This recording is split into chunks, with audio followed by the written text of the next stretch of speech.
마침내 소방공무원 국가직 전환이 현실로 다가오고 있습니다.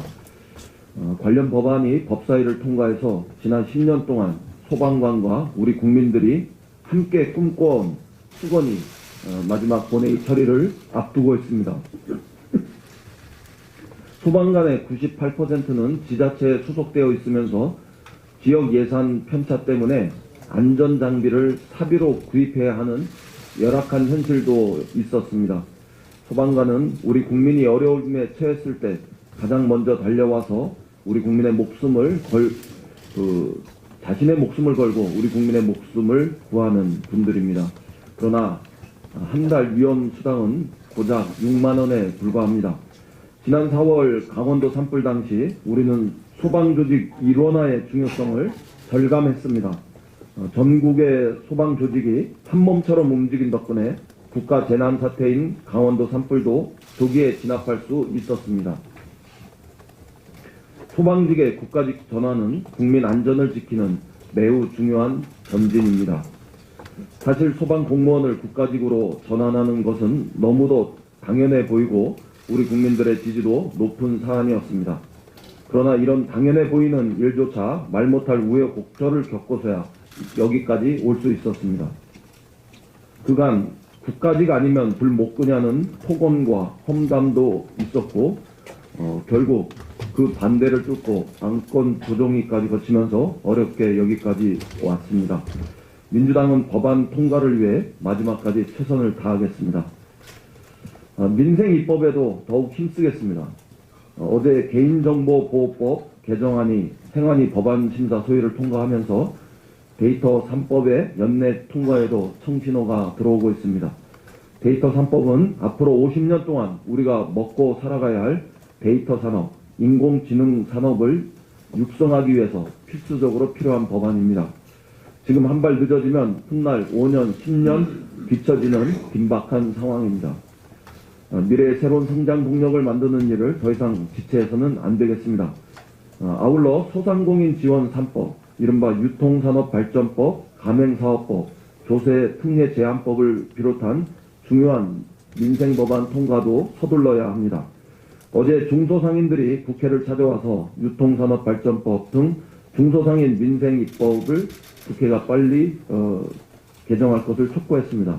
이들의 절박한 호소에 자유한국당도 함께 팔을 걷어붙이고 나서길 바랍니다.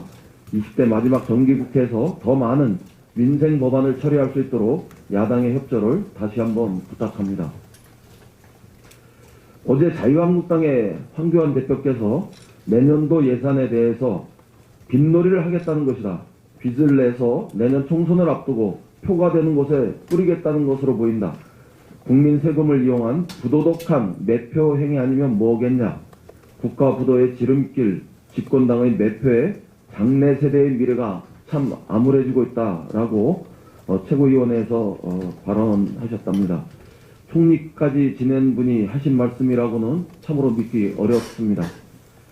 그 가운데서도 확장 재정 정책을 빚놀이, 국가 부도의 지름길이라고 주장한 것은 현실을 너무나 왜곡한 해외 토픽감이다. 이렇게 저는 규정합니다. 진짜 현실은 황교안 대표의 주장과 정확하게 반대의 지점에 있습니다. 우리나라의 재정 건전성은 세계 최고의 수준이고 확장 재정은 세계 경제기구가 이구동성으로 우리 정부에 권하는 정책입니다. 세계 대부분의 나라가 우리의 풍부한 재정 여력을 부러워하고 확장 재정이 우리나라가 보유한 강력한 경제 무기라며 주목하고 있습니다. 우리 예산이 빚놀이고 국가 부도 지름길이면 OECD 국가들은 모두 이미 오래전에 국가 부도가 났어야 합니다. 이런 상황에서 정부가 확장 재정 정책을 망설인다면 그것이야말로 직무유기라고 저는 생각합니다.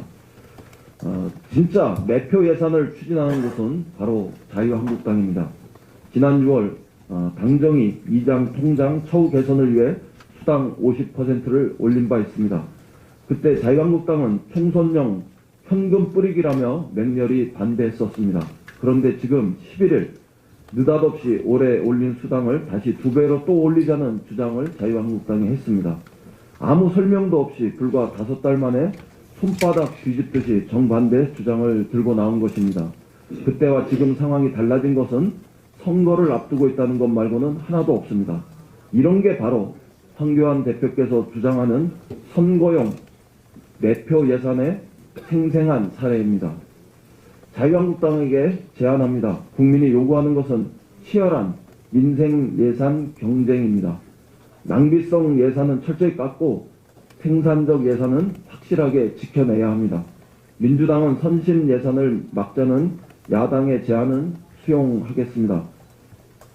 그러나 반대로 어르신과 서민을 위한 일자리 예산 같은 생산적 예산에 대해서는 더 효과적인 집행 방안을 놓고 여야가 치열하게 경쟁해야 합니다.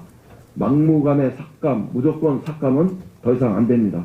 일자리 예산은 삭감의 대상이 아니라 어떻게 더 효과적으로 쓸 수 있는지가 여야 간에 치열하게 경쟁해야 하는 마땅한 생산적 예산이라는 점을 분명히